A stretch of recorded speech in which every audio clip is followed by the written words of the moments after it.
grew up in a small town and moved to the suburbs to go to school. There she met her husband, who grew up in the city, and they decided to stay in the burbs to raise their family as a compromise between their two origins. They now have Adeline 6 and Allison 5 and Jackson 2, and a firm belief that when people compromise, everyone loses. Suzi enjoys staying home with the kids when they're actually home and occupies herself with reading, gardening, and kickboxing when she can sneak away. Suzi's piece is called While You Were Sleeping.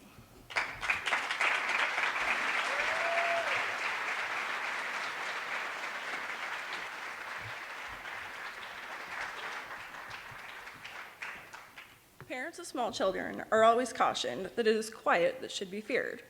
That when we finally relax because the little people are not making noise, that this is the time that we should be the most anxious and investigate immediately.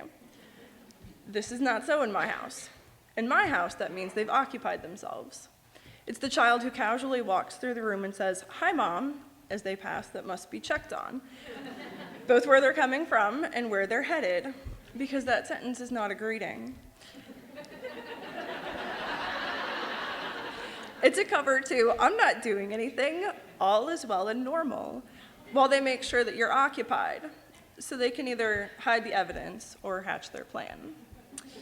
Either way, it's important to not simply say hi to this child, rather engage them, find out what they're doing, in a casual way, of course, but never ever turn your back on the nonchalant child who is just making an appearance. Mark my words, they're checking up on you. This child would love nothing more than to find you totally engrossed in cleaning a bathroom, typing an email, or worse yet, having nodded off. My neighbor Kristen was watching some of my kids the other day. I had the pleasure of attending open house at my oldest daughter's school. I'm sure I'm alone here in being notified of events like these at 4 p.m. the day of.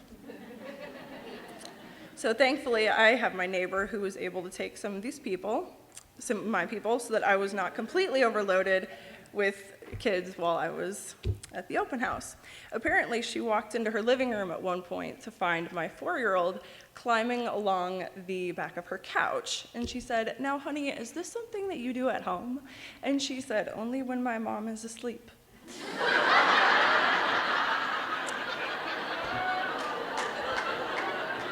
And Kristen breaks into hysterical giggles when retelling me this. Meanwhile, I'm horrified.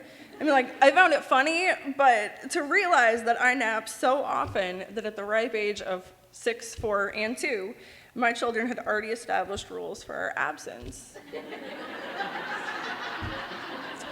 Because I remember the date of my last nap. It was October 19th, 2010. The 2-year-old was sick and had kept us up for most of the night. I woke up to the sound of the High Five theme song and him saying, "Mommy, ew." And I didn't want to open my eyes. He was still curled up against me, and I held my eyes closed, praying that this would not require a visit from a cleaning service. In his hands were 2 pieces of my glasses, which would never go together again. In my house, I have a lot of different storage spaces. I have some miscellaneous drawers, a cabinet for odds and ends, even a few boxes I stash in my mudroom for later sorting. These things contain items such as my old pair of glasses, which will be useful sometime. I always seem to come across my old glasses when I'm looking for a nail file or a rotary cutter, but apparently after my husband got me help for my hoarding tendency, my old glasses were tossed, along with all of the other buttons, stickers, paint-covered placemats, and plastic containers for another project. So I began the process of reconstructing my glasses after making an appointment for the next day at my eye doctor. A few minutes into my consideration of proper tape, I realized how dependent I was on my specs for survival.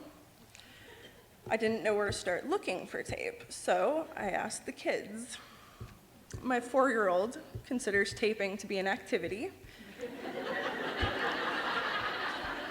This hobby was exposed with a previous nonchalant Hi Mom episode, which required a full repainting of our kitchen.